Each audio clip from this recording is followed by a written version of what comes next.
Hi guys, this is Omer from MMOHut.com.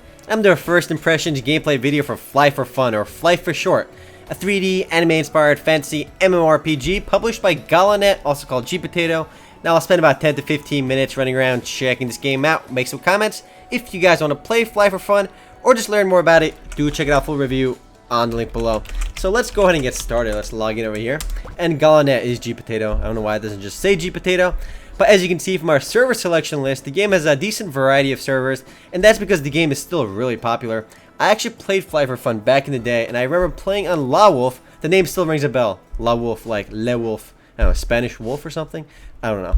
Let's go play on PvP Demian because it's got 2 times XP and it's a PvP server. But mostly because it's 2 times XP. Faster experience is always fun. So let's go do 7-1 over here.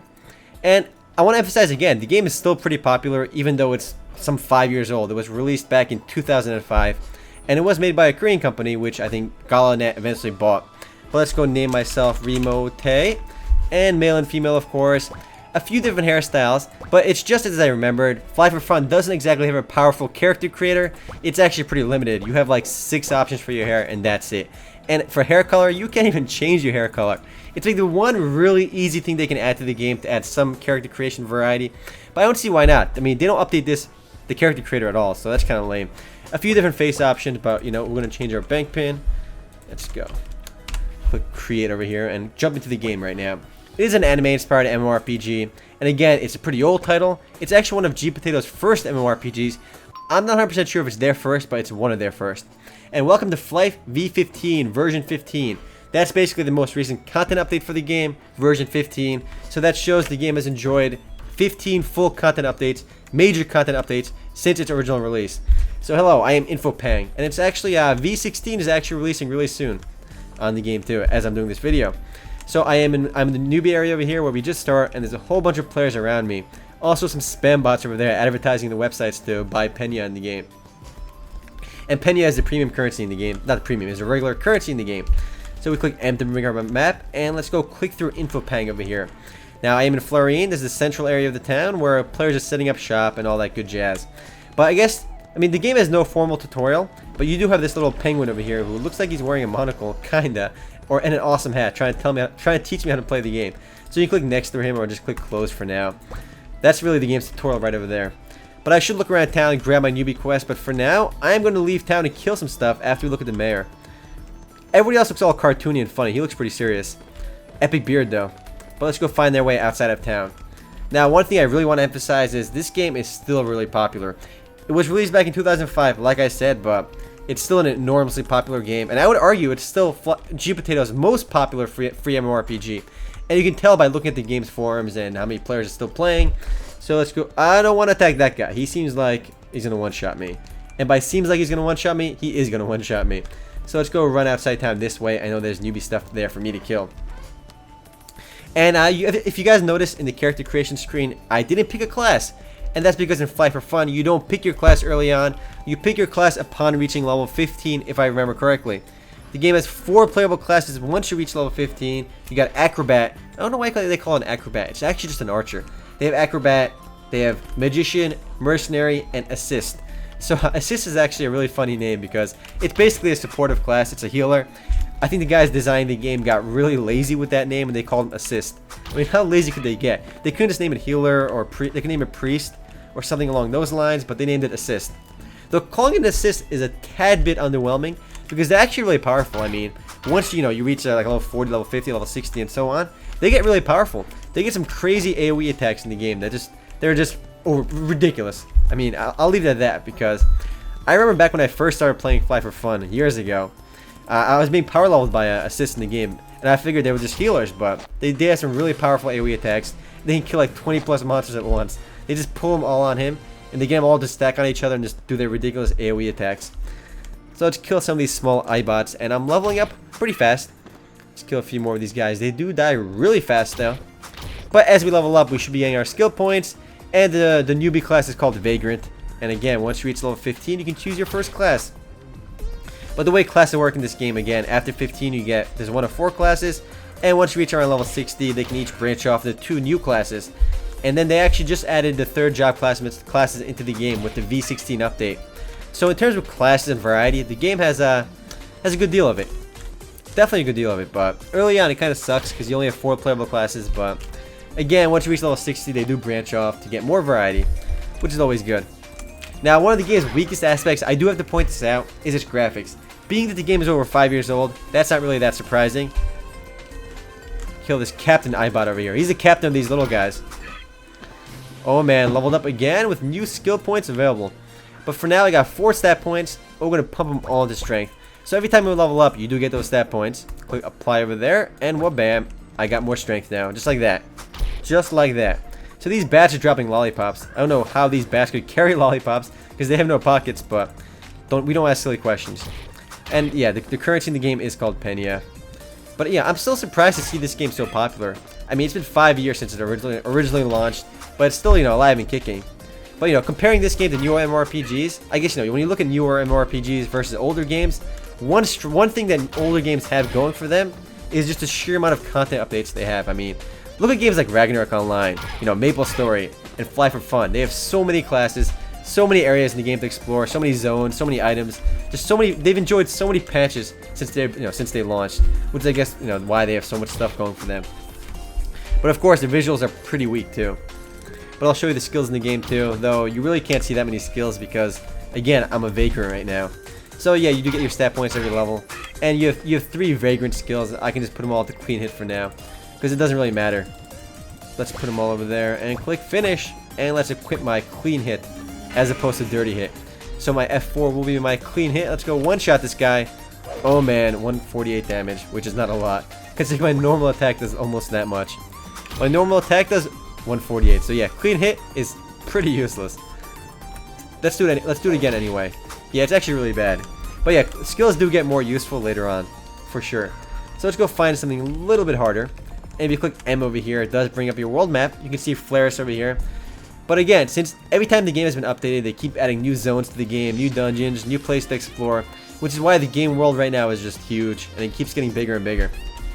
But yeah, you can see all the zones in the world map area. I'm in the newbie island of Flaris. Let's go through the water. In this game, you just sink like a rock when you go in the water. A lot of older Korean games do that for some reason. They have no swimming mechanics. You just sink. But spacebar jumps too, and much like many other Asian MMORPGs, jumping is pretty ridiculous. Just look how high you jump. That's so hard to do. I've actually tried jumping in real life. I mean, pretty recently, just for fun, to see how high I can jump. But you can never jump that high. I mean, if you just look at your feet, you jump like 4 inches off the ground, maybe. But in these games, you always jump so high, which I think is pretty silly. But then again, it's a cutesy anime MMORPG, so realism isn't really a part of the game at all. So wha-bam, leveled up again. XP rate is pretty fast early on, but that's to be expected considering the game has a huge level cap. I think it's around 130 right now. But the thing is, once you reach level 120, you actually get demoted back to level 60, and once reaching level 120 again, you become a hero class, and because of that, it adds a lot of extra levels to the game. Extra place to grind. I think it's a really cheesy way of, adding depth to a game. Not really adding depth, but adding content to a game. Because it just extends the grind. Though, they're not the only game that does it. I mean, Ragnarok Online is probably the worst defender for it because, once you max out in that game, you go all the way back to level 1, and you gotta grind all over again. So, it's not the first game to do it. So, let's look at my orange juice. I just got some OJ. So, where's my inventory over here? Let's bring up I. And my OJ recovers 20,000. Wow, HP recovery 60 actually. Let's go drink some OJ. Well, bam, drank my OJ. Actually, did I miss? Did I click something else? Yeah, I missed. I drank something else. But yeah, your lollipops heal you too. So instead of spamming potions in this game, you spam random fruits and food and all that good stuff. I got some twinkle stones, which are my quest items over here. I should be doing quests, but I'm just grinding right now. Though I should mention, compared to newer MMORPGs, Fly for Fun doesn't have that many quests. But that's sort of to be expected. I mean, a lot of the older games don't have that many quests. Though the game does have them. I mean, if you look around town, you'll find stuff to do. And they actually recommend it because you do level up faster. And you still have some direction if you do quests instead of just doing what I'm doing and walking outside town grinding randomly. So quests are still worth doing. But newer MMORPGs, especially when you look at games like Grand Fantasia and Kitsu Saga especially. I mean, the way they're structured is right when you jump into the game, you have a quest to complete. And those quests take you from point A to point B to point C over and over again. So you always have stuff to do instead of just grinding. Though games like this are a bit more grindy. I should find some stuff a little bit harder again, because these guys are way too easy. So we're gonna go head down over here, down yonder over here, to the building place. I should also mention the game is called Fly for Fun. I can't believe I didn't say this yet, but you can actually fly in the game once you reach, I think, level 15 or 20. You can get a hoverboard in the game, or a broom if you're a female, and you can fly around the game world. And it's an open world flying system too, so you're not restricted on where you can go. You can pretty much fly anywhere in the game. And it's really neat, because I think Fly for Fun was one of the first free-to-play MMORPGs to have flying mounts. That's why the game is called Fly for Fun. That was kind of like the gimmick for the game, and it was really the first game to do that. Though I'm not sure if it's the first MMORPG overall to do it. Maybe a pay-to-play MMORPG beat them to it, but it's one of the first free-to-play games to have a flying mount system. But nowadays, Perfect World copies that, every other game copies that too, so flying mounts are sort of norm now amongst games. But yeah, the game is called Fly for Fun, so that's definitely worth mentioning. Also, Flight for short, so if you hear the word Flight, it's just referring to Fly for Fun. But yeah, I'm still surprised by how much the game has been updated. I mean, when I first played, it was on like V3 or something really low. But yeah, it's up to V16 now, most recently, which is pretty intense.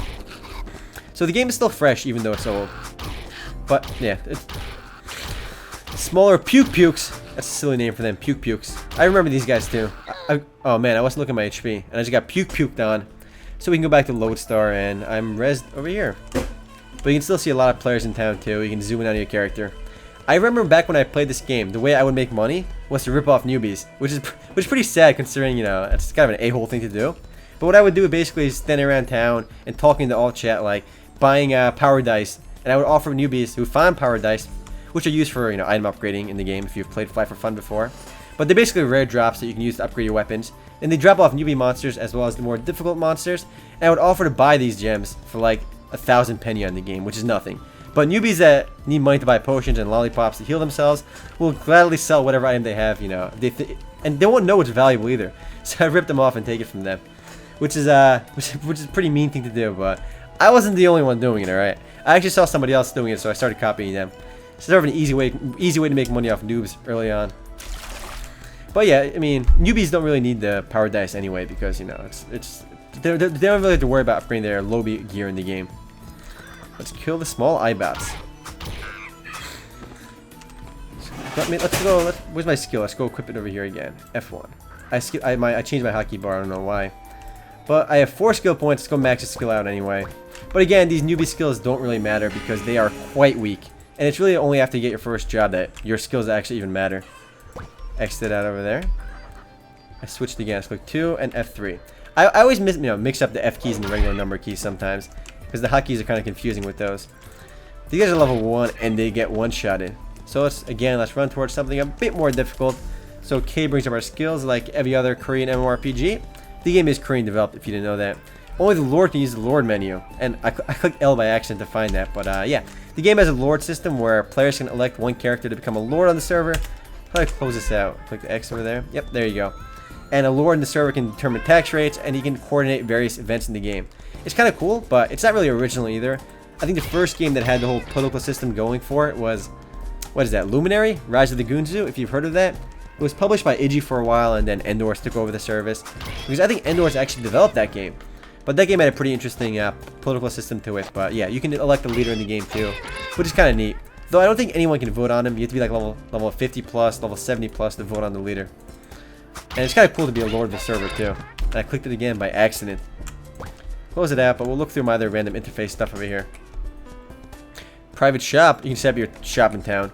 I'm not sure if Fly for Fun has an auction house system. Last I remember, the game didn't. And I think auction houses are something that every game should have. I mean, it just makes trading the game so much easier. Member of the Violent Magician Troupe. Oh man, let's go kill that guy. He's level 22. I don't think he'll one-shot me. I think he'll two-shot me. Let's see what happens. Actually, he's probably going to one-shot me, but you know what? I'm a ballsy man. No, run away. And he did one-shot me. 236, which I guess, yeah, it maxed out my HP. It can't do more damage than my max HP. So apparently it did one-shot me, and I should have seen that coming. But dying early on is a quick way to get back to town if you want to hand in quests. Well, guys, I am running out of time. And even though Fly for Fun is an older game, it's still a goodie. And one good thing about older games is that almost anyone can play them. I mean, the games don't have really high-end graphics like some of the newer MMORPGs, so if you have an older PC, you won't have any trouble playing Fly for Fun because the graphics aren't that high-end. But anyway guys, I am running out of time. If you guys do want to play Fly for Fun or just learn more about it, do check out the full review on the link below.